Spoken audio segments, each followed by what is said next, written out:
Welcome to the Premier League show. The Manchester derby was last Sunday.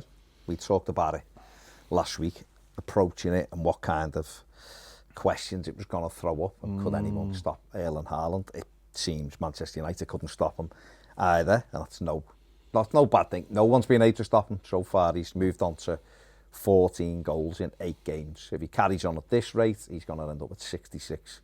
Good luck to him. Goals. City absolutely flying.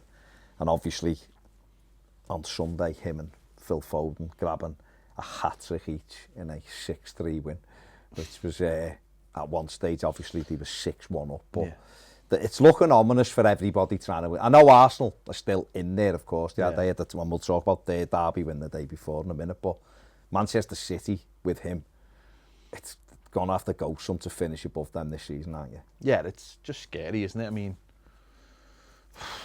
and then we spoke about him at length, but I think everybody, if there are, I don't know if there's any doubters. There might be one on the video that we're going to show you in a minute. Yeah. I don't know if there's any doubters left, but he keeps on proving that he can score in from any kind of situation, and he's just given Man City that little thing maybe that they've been waiting for. Just someone who can just put the ball in the back of the net whenever he wants in any given situation. He's just faster, he's just stronger, he's just more alert, he just wants to score goals. But he's a team player. I mean, he played that Kevin De Bruyne-esque pass for the 4th goal in this game. He looks like he doesn't have any kind of diva-ish football issues, with his dad being a hard-working, grafting kind of footballer in a very workman-like Man City team, when he was growing up. He doesn't look like he's got... I mean, to say he hasn't got any weaknesses would be wrong, but what I mean by that is, in terms of all the other stuff that goes on in football, he just looks like he knows what he wants to do, looks like he's enjoying himself, and that's worrying. That is worrying for everybody else, but listen, this is the early stage of the season. Let's wait till we get obviously into the business end of the season, where those games that Manchester City may have failed on in the last few years, certainly in the Champions League, start appearing, and then can he take them on to bigger riches than they haven't achieved before, and that really will be the test of him, won't it? So it's I mean, it's not enjoyable for everybody. I'm enjoying watching him at the moment because it's just unbelievable. Yeah, he's absolutely brilliant, and obviously you see he doesn't seem to have a side to him other than one that works really hard. There's the clip going round, doesn't there, of people taking off the warm-up jackets or taking off the training and just lashing it all over the place for the kit men to pick up, and he takes his off and walks over and hands it to them. Just things of like that respect and that this is someone who's currently probably the best player in the world in terms of the best forward in the world right now. He's hit the ground running. We knew he was really good.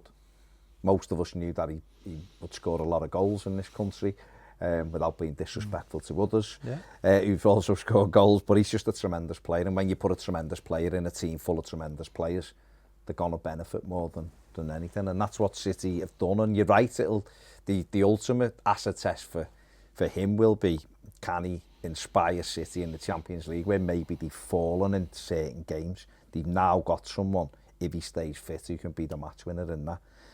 Obviously raced into a 4-0 lead in the first half, and United responded quite well in respects that they kept going, and obviously Anthony scored a cracker, didn't he? Got it back to 4-1, and then United come 2 late goals from Martial to reduce the error to the scoreline to 6-3, and a lot of goals, which means that there's a lot of question marks over defenders already. We've seen Virgil van Dijk being questioned, Trent Alexander-Arnold. We've seen people having a go at sometimes Gabriel. Saliba's done really well at Arsenal, but Gabriel's been questioned. Spurs have had theirs, and over on the 888 Sport, the playlist, they've been discussing who are the best centre-backs. So let's have a look at that. So who have you left off, Rob? To put Varane in, I left Romero off, right? Of course you did. I can see what's happening. It's not a bias. It makes sense now, doesn't it? It's always the most biased. It's not a bias. I think Romero is good.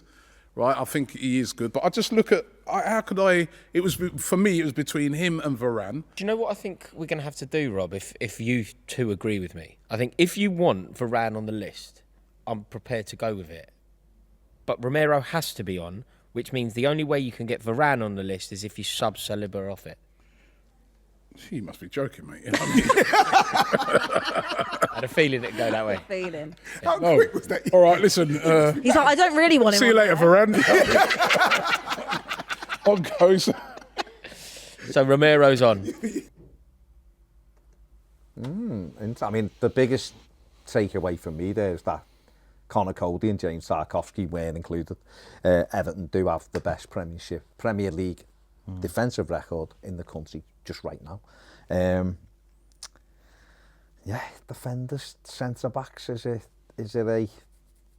a dying art defending at the moment, or is more emphasis being put back on attacking, or what are we seeing with some centre backs? Because obviously there's been a lot of talk as well. We just been on United.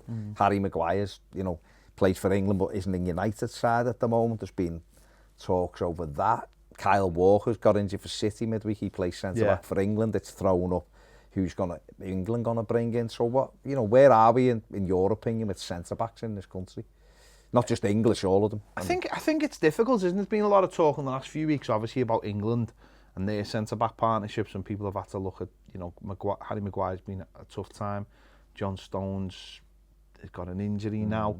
Kyle Walker been playing as one of the three centre backs. He's a doubt for the World Cup. So there's lots of questions about England and about who they're going to bring in. And you mentioned Conor Cody there, and he is in the England squad. And I'm slightly biased, but I wouldn't be dismissing him as he's not one of these fashionable ones, but he can defend, which is the end of the job.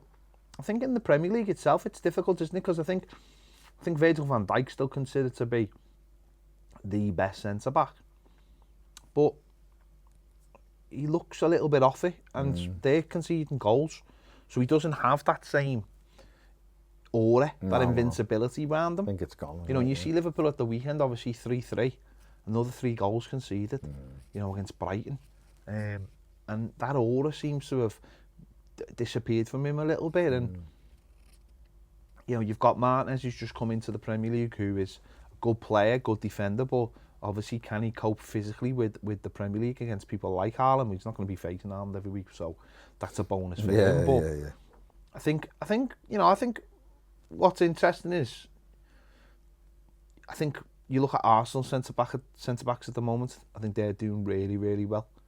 Saliba has given them an extra dimension at Arsenal. At least for me, he's done better than Gabriel. Still a little bit. He's rash, Gabriel, but I think Saliba has looked brilliant, and it's interesting with him because obviously they bought him a couple of seasons ago. Mikel Arteta sent him on loan, and there was a lot of unrest amongst Arsenal fans, and he went out again last season. But he's ready now. They beat Spurs convincingly 3-1. They were brilliant. Defended really well themselves. The Spurs never really got going in the game. I know they got back into it with a penalty, but Gabriel again and rash. But I think he looked better with Saliba next to him. And the teams in the last few years, I mean, there's always a lot said, isn't there, about Man City and Liverpool in the last few years. But it has been built on magnificent defensive displays.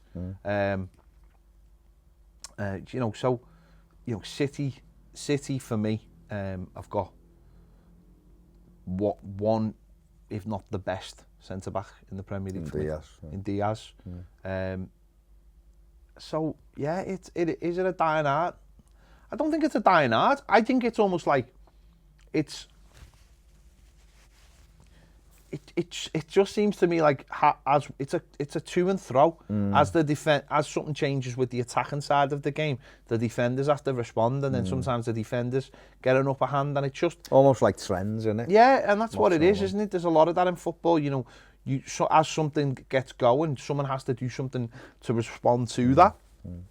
I've seen this loads in the last few years. Look at the way Man City play, look at the way Liverpool play, look at the way the great Barcelona side played, Pep's side, and then Real Madrid with their counter-attacking side went on and won, was it 5 European Cups? So there is always this in football. I think with Haaland, it seems like a big blinking light at the moment that the attackers are on the up. But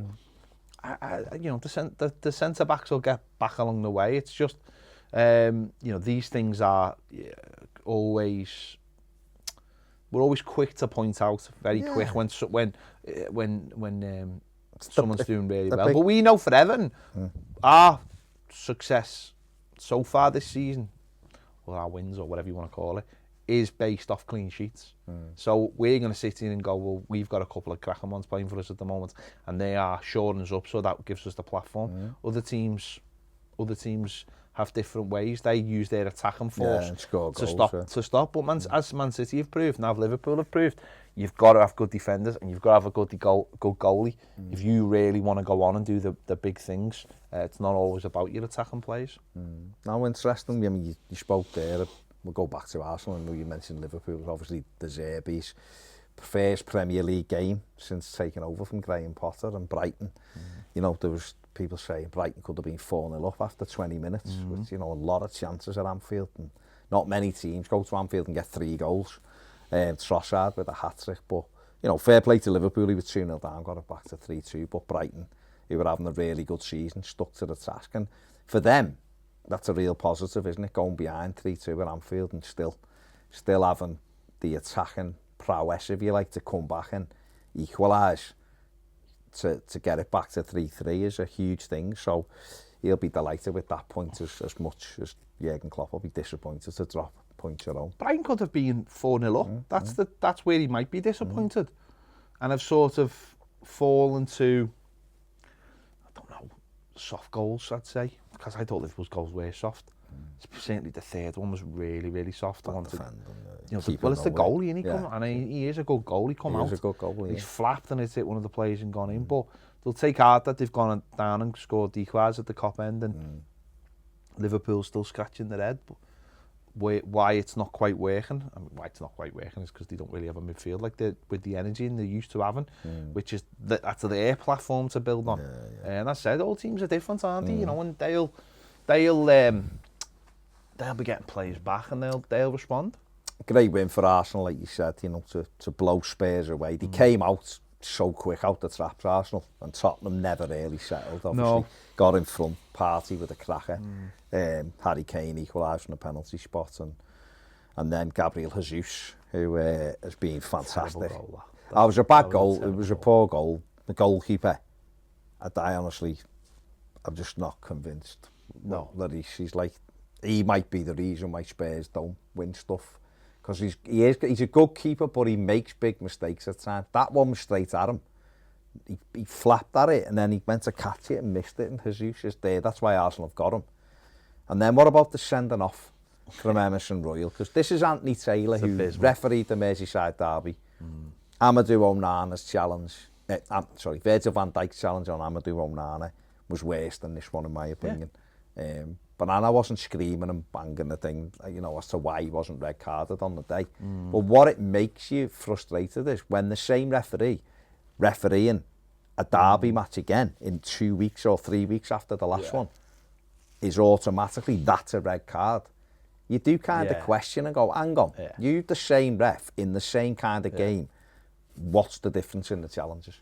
And then the same people, pundits or ex-referees go on TV and tell you that this one's a red and that one's not a red and all this, and it just makes a mockery of the whole thing. It really does. Makes a mockery of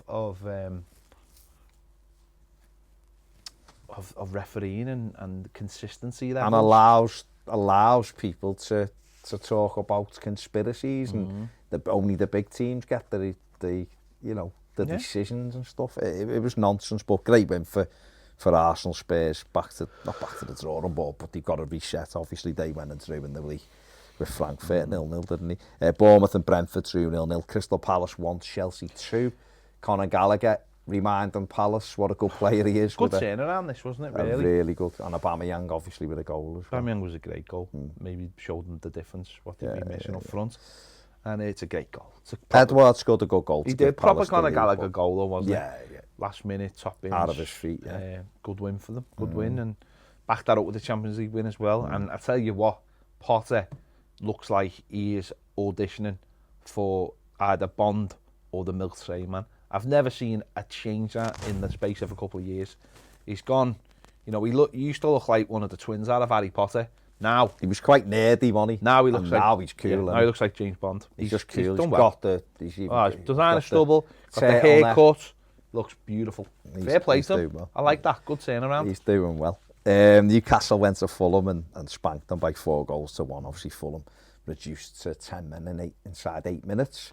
Yeah. Chalobah with silly tackle, really. Didn't give themselves a chance, did they? And Callum Wilson scored, Almiron scored a cracker. He did. Cracking goal, and then followed it up with another one. Yeah, he did. Doesn't score a lot of goals, but come up with Good two. Good win. Sean Longstaff and Bobby Cordova-Reid with a late goal for Fulham. Everton went to Southampton and won 2-1, and away win, back-to-back wins for Everton. Brilliant. In the Premier League. Big win for Everton, Southampton and Hassan Huttel. Under a little bit of pressure, just not necessarily because from an outsider looking in, you know, Southampton are at the foot of the table and all that, because they're not still in touch with everyone around, but I just think there's a little bit of unrest there. Seeing stuff saying some of the players don't like him and all that. Don't know, but they go to Manchester City at the weekend, so it's a tough one. The R5 saw West Ham beat Wolves 2-0. Samaka with a goal, and Jarrod Bowen, who was always going to come back to form, and it resulted in Bruno Lage losing his job. Yeah, strange one, isn't it? Obviously backed them, and then things like letting Connor Cody go in the summer, and but they've ended up with, you know, midfielders playing centre back and just Spent some money as well. Spend a lot of money. We spent a lot of money on. So people like that. Strange one. They've you know, I think different situations though. I think, you know, you've got to look at situations that have left them with, you know, as I said, Connor Cody going, but also putting themselves in a situation where they have to bring Diego Costa in. That, to me, you know, we've bemoaned all summer about our centre forward options. They've left themselves in that situation, and I think so. But I don't know whose fault that is. I don't know whether that's like the recruitment team, director of football, or it comes down to the manager. But they've decided they want to move on from him. You know, just over a season, and the rumours is they're trying to bring in the guy from Seville who's been sacked, which is amazing. But yeah, that's what happens, though, doesn't it? For them, they had last season a season of not conceding many and nicking games, and now they're not. Now they've stopped. You know, they can't keep clean sheets and they can't score goals. So it's not great. No, isn't good at all. Leeds and Villa drew 0-0 on Sunday. Sinisterra sent off after 48 minutes, resulting in Aston Villa having 19 attempts at goal but unable to score. Leeds just 6. And then Jesse Marsh came out and said he was sick of teams coming and slowing the game down, and someone had to do something about it, even though he had the player sent off for standing in front of a quick free kick, which is baffling, isn't it? He said, needs help dealing with it. What do you want? Someone with a cattle prod? You know, what do you want? And their goalkeeper was wasting time to get the point. And after he played us, when he first came out with this, it was proved that the ball was in play more than any other game. Yeah, so he's had a bit of a mare, Jesse. He's had a mare. Those pants, they're too tight. Yeah. They're just too tight. Starting the blood through his brain. That's it. He's having a problem. He's under pressure. And then finally, Leicester City got their first win of the season on Monday night. It's a pile of pressure on Steve Cooper. Rumours he was about to be sacked. He's now just signed a new contract. That really doesn't mean anything, because I think if Forest continue to lose, he'll be sacked anyway. Surely it must mean something, though. It must mean something. Believe it, mate. Any honest to God. Southampton were linked with him on Wednesday. Oh, no. He was the favourite for the Southampton job, while Ralph Hasenhüttl is still in the Southampton job. Why would you give someone a contract which means you'll get a bigger payoff if you're not going to sack? Maybe they just... I hope they stick with him for the simple reason that it's about time some of these clubs who get promoted just say to the manager who brought them up, you got us up, mate. You deserve to manage this football club. I think too many teams come up, start poorly, sack the manager who got them up. Poorly? Did he sign him as well? And then, signed everyone else. And then end up being relegated anyway. I get the feeling that I get the feeling that he didn't want half of these players, and this just a recruitment team and other people at the club have gone, you need all new players. 22. I don't think they're all his players. I think players. he's walked in and gone, you bought all these, what do you want me to do? And that's why he hasn't been sacked. Because I just don't think you can work with. I don't think he wanted all those players, because I don't think managers do want players, that many players in one go. What can you do with 22 players? Not even the best manager in the world, Pep, couldn't do stuff with 22 players. You just can't, because how do you ever know what your best 11 is? You've got 22 new players. You can't, they've made, in my opinion, poor signings like Jesse Lingard, 200 grand a week. Is he who you need when you're in a relegation battle? He's a good footballer, but is he exactly what you need? And they've got too many of them. Yeah. And it's going to be a long season for them, because they haven't got goals. But good win for Leicester. Brilliant win. Maddison on it again. And a lot of people are saying, why isn't he in the England squad? Why is he? Because his numbers are brilliant.